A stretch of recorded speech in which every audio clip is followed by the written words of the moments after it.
Assalamualaikum warahmatullahi wabarakatuh. Selamat pagi semua. Waktunya Riri menghibur. Kali ini saya ingin mengajak teman-teman semua tur ke salah satu proyek kita yang ada di Bilangan, Jakarta Selatan. Jadi ini adalah proyek sebuah kantor yang kita beri nama Sponge Office. Nah, sebenarnya proyek ini udah cukup lama kita desain dan sudah terbangun kurang lebih 1 tahun.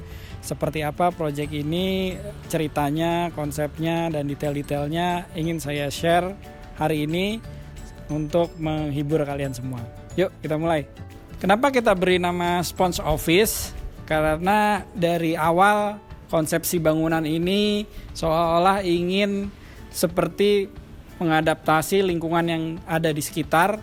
Lalu kita coba analogikan ke dalam bentuk fasad yang seolah-olah menyatu, ngeblend dengan suasana yang ada di sini dengan pendekatan-pendekatan bangunan yang lebih adaptif. Jadi saya pengen ya si bangunan ini lebih terlihat humble, lebih terlihat tidak terlalu mencolok, meskipun secara looks juga dia tetap bisa stand out dan bisa menjadi satu karakteristik yang mewakili identitas pemilik kantor ini sendiri.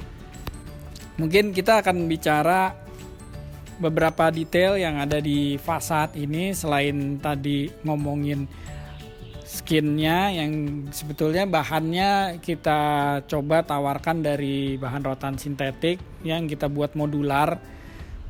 Kita sebut dengan konsep cut fold.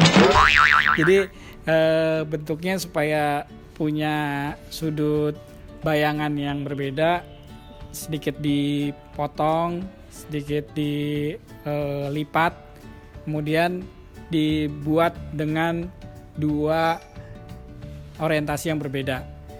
Nah, selain tadi rotan sintetik, di fasad depan juga sebetulnya saya ingin menghadirkan satu identitas lain yang mungkin orang selalu ngerasa bahwa dengan penggunaan bahan ini bangunannya kantor banget gitu. Tapi menurut saya pengen mencoba untuk menerapkan si material ini supaya tidak terlihat terlalu kaku, terlalu formal. Ya, materialnya itu adalah material aluminium composite panel sebagai penutup plafon. Penggunaan warnanya saya pilih benar-benar yang kira-kira dia bisa lebih adaptif terhadap konsep keseluruhan fasad. Jadi dipilih warna grey, terus juga lebih matte. Lalu secara desain juga kita pengen proporsinya terlihat lebih tipis dari depan, sehingga juga tidak terlalu terekspos si material itu dan lebih ngeblend karena dia jadi bagian daripada siluet fasad yang ada di depan. Ya, sekarang kita udah berada di entrance utamanya. Jadi selain material yang tadi saya ceritakan sebagai pembentuk fasad, ada material lain yang ingin kita hadirkan untuk melengkapi komposisi dari fasad ini.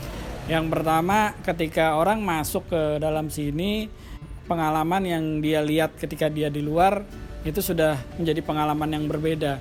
Jadi yang ingin kita capai supaya orang juga bisa melihat bahwa karakteristik si kantor ini juga sangat adaptif dan bisa menerapkan banyak hal dalam setiap desain yang kita wakilkan ke setiap elemen-elemen bangunan dan ruang di dalamnya. Jadi di sini ada material kayu yang dikombinasikan dengan batu apa namanya? Lupa. Batu paras Bali, ya Allah, lupa. Jadi di sini coba kita susun material kayu yang ditumpuk dengan batu paras Bali. Sebetulnya ini juga pengen merespon juga elemen kuat dari besi baja karena bangunan ini konstruksinya dari baja. Lalu juga memang kita ingin menghadirkan elemen air di depan. Jadi ketika orang masuk, elemen-elemen material yang dia temui di luar dan dia rasakan di dalam itu sudah mengalami pengalaman-pengalaman yang berbeda. Oke, kita masuk sekarang. Nah, jadi di sini juga transisi setiap materialnya juga coba kita bawa dan mengalir supaya si material itu sendiri juga bisa menjadi penghubung antar ruang. Nah,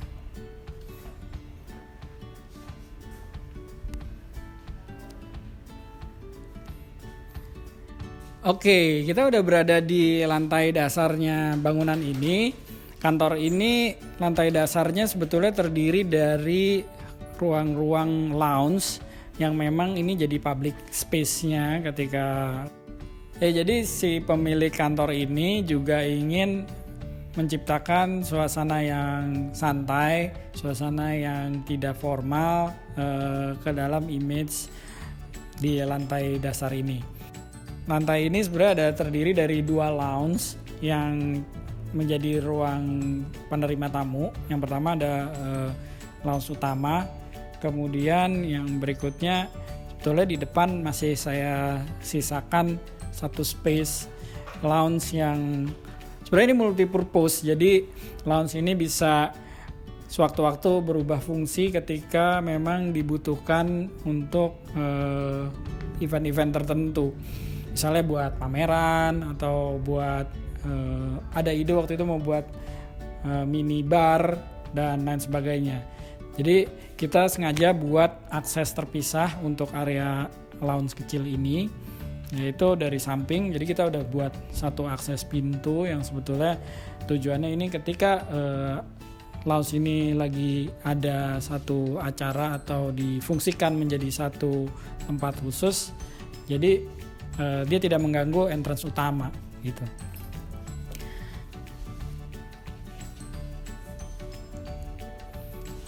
Oke, di lantai ini berikutnya ada lounge untuk ruang meeting. Nah, kita masuk ke ruang meeting yang hanya dipisahkan oleh dinding kaca. Dan ruang meeting ini juga suasananya memang sama dengan di luar, dibuat dengan suasana interior juga yang tidak terlalu formal.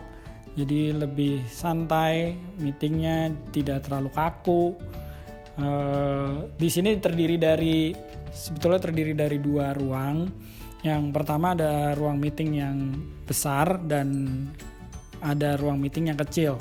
Nah, ruang meeting yang besar ini sengaja dibuat punya orientasi layar TV supaya ketika presentasi bisa menggunakan ruangan ini. Sedangkan yang ruang meeting kecil dibuat dengan meja bulat aja, terus dibuat lebih intimate karena ini mungkin fungsinya akan berbeda dengan ruang meeting yang sebelahnya. Jadi ketika ruangan meeting ini digunakan saat bersamaan, kita bisa menggunakan tirai untuk memisahkan kegiatan yang berbeda itu. Nah, memang sih nggak terlalu berpengaruh maksudnya terhadap privasi suara, tapi minimal ya karena ini kantornya juga dibuat casual, privasi orang yang menggunakan 2 ruangan ini secara visual sudah terjaga. Ya, kira-kira begitu suasana lounge di lantai 1. Jadi interiornya waktu itu kita berkolaborasi bersama dengan salah satu interior designer yang cukup oke, namanya Studio Lianggono. Jadi dia mencoba mengadaptasi apa yang diinginkan oleh klien dan mencoba untuk merespon juga desain arsitektural yang udah kita buat.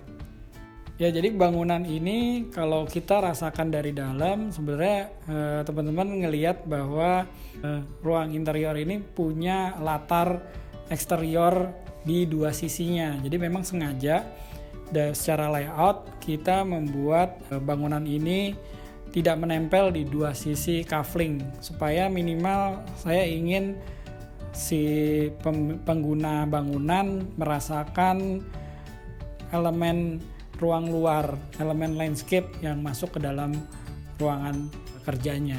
Nah, makanya kalau kita lihat di samping terdiri dari sekitar 1 meter landscape taman kering, dan di belakang juga masih ada sekitar 2 meteran, jadi koneksi antara landscape taman kering yang dari depan menuju ke belakang.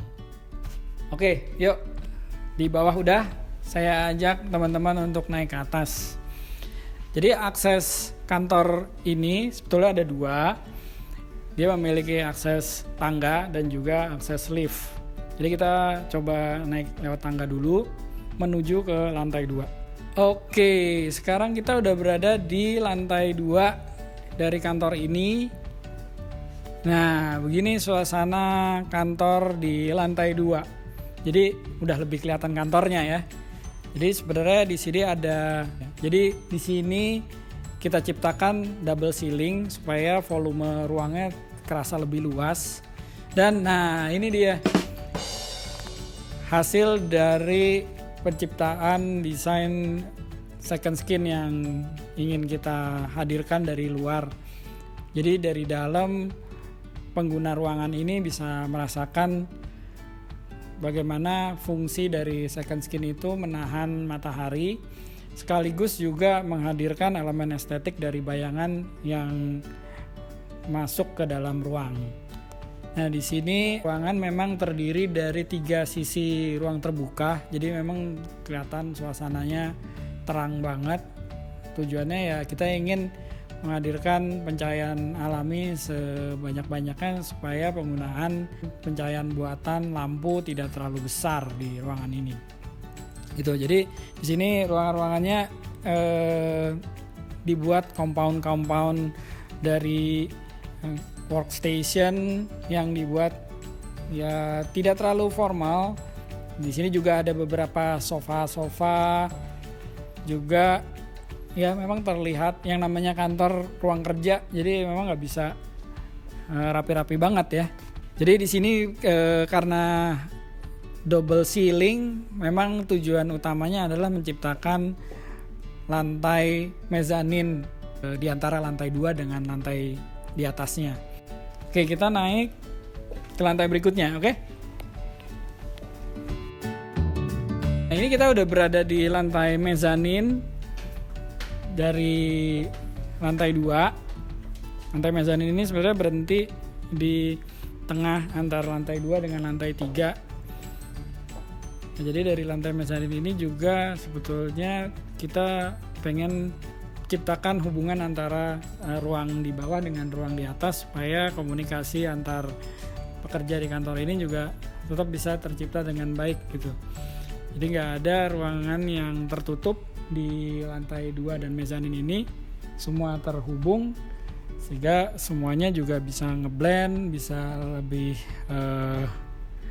kolaboratif dalam proses bekerjanya.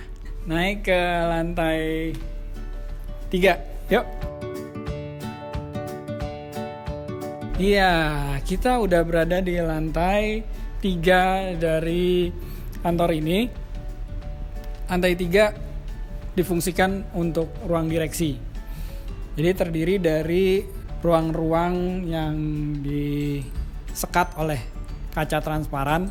Yang pertama ada ruang pertemuan buat direksi. Nah, kita masuk ke ruang ini. Ruang direksi ini juga ingin kita hadirkan suasana ruang luar. Kita ingin juga menangkap sedikit feel dari landscape yang ada di Jakarta Selatan dengan membuat spasial balkon yang bisa kita akses langsung. Dan di lantai ini saya ingin pengguna juga kemudian merasakan kembali suasana ruang luar yang tercipta ketika mereka hadir atau masuk ke dalam kantor ini gitu. Ya, dia setelah ruang direksi ada satu ruangan tambahan lagi yang mungkin ini adalah ruangan yang menurut saya paling menyenangkan dari kantor ini, yang paling inspiratif dari kantor ini. Oke, yuk coba kita lihat ke atas. Kita menuju ke lantai paling atas. Di sini sebisa mungkin karena ini lantai paling atas, saya menambahkan bukaan-bukaan tambahan di area koridor tangga dengan menggunakan kaca skylight supaya lagi-lagi kita terus bisa menikmati atau menyatu dengan suasana ruang luar atau elemen-elemen alam yang bisa kita jadikan pengalaman buat interior di dalamnya. Ini adalah lantai terakhir dari kantor ini. Nah, lantai ini sebetulnya adalah lantai rooftop atau lantai etik dari bangunan ini. Jadi bisa dilihat ceilingnya miring karena ini adalah atap langsung dari si kantor ini. Nah, ini kita memang sengaja ciptakan another lounge lagi yang feel-nya mungkin sama ketika kita merasakan di lantai 1 tadi. Tapi ini sifatnya mungkin lebih private lounge. Mungkin ini sifatnya bisa dibuat menjadi satu ruang pertemuan-pertemuan khusus atau sekedar menjadi sebuah library yang santai untuk pengguna kantor, direksi maupun staff menikmati suasana di luar jam-jam kerjanya mereka.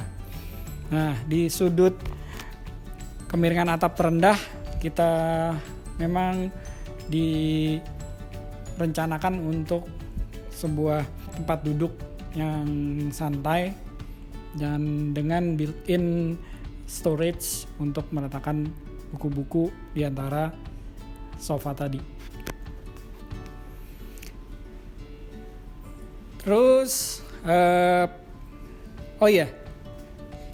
di sini kita juga punya private bathroom yang dibuat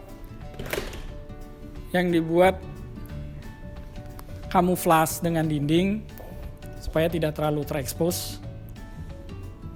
Di private bathroom ini,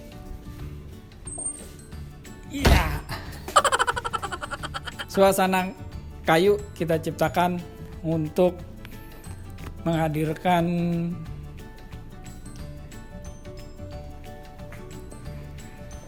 feel ruang yang lebih alami. Di lantai rooftop ini karena lantai paling atas, saya mencoba melihat kemungkinan bukaan cahaya lain dengan menciptakan skylight di sisi pinggir bangunan. Skylight ini lumayan untuk memberikan pencahayaan dari atas menuju lounge di etik sekaligus tembus menuju ke lantai bawahnya. Nah, bisa dilihat bayangan yang dihadirkan dari skylight.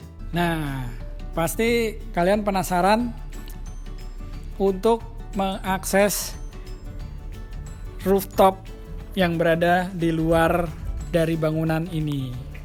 Nah, rooftop ini bersebelahan langsung dengan lounge di etik. Tapi di sini memang sengaja didedicate ruang yang langsung terhubung dengan ruang luar untuk bisa merasakan suasana menghirup udara segar, udara alami yang ada di Jakarta Selatan. Dan ini juga dibuat juga untuk ruang duduk-duduk santai atau sekedar menikmati landscape yang ada di sekitarnya. Memang sengaja landscape-nya dibuat tinggi untuk menjadi railing sekaligus penutup bangunan-bangunan atap yang ada di sekelilingnya, sehingga seolah-olah landscape-nya menjadi satu kesatuan dengan pohon-pohon yang ada di sekitar dari bangunan ini.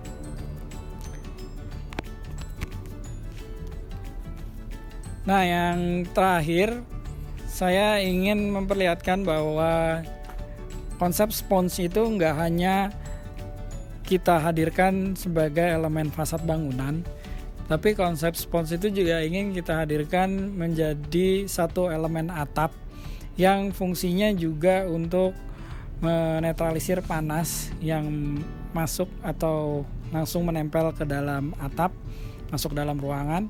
Tapi dengan adanya penggunaan spons dari material tambahan yang ada di luar atap, itu akhirnya bisa mengurangi panas dan membuang panas itu sebelum masuk atau menempel ke dalam atap. Nah, material yang kita pakai masih sama, cuma ini dibuat lebih flat, tapi volumenya kita tambah supaya punya jarak, punya ruang sebelum dia menempel ke atap bangunan ini. Oke, sebenarnya kita lupa masih ada satu ruangan lagi yang berada di basement dari bangunan ini. Seperti apa ruangannya dan itu sebagai ruangan apa? Yuk kita lihat.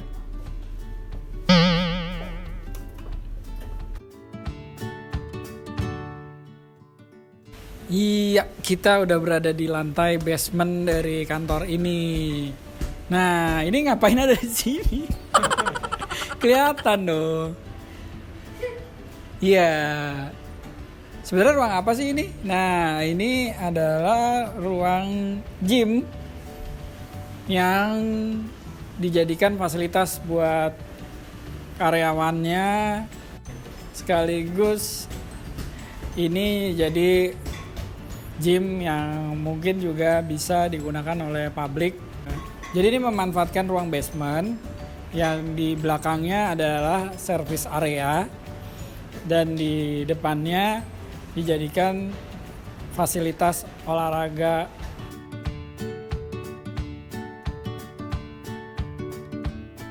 Ya, jadi sekian project tour kali ini. Waktunya Riri menghibur edisi spesial yang hanya ada di YouTube. Kalau ada kritik, saran, tulis di komen. Jangan lupa subscribe, like, dan juga kasih jempol supaya saya rajin untuk posting. Lalu kita ketemu lagi di project tour lainnya dan episode lainnya. Terima kasih. Bye-bye.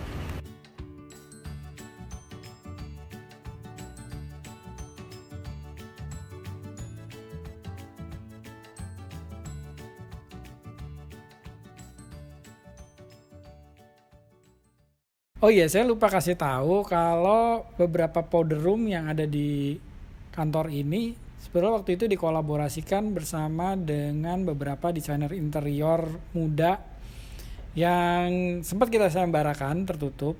Nah, salah satunya adalah powder room yang ada di lantai ini.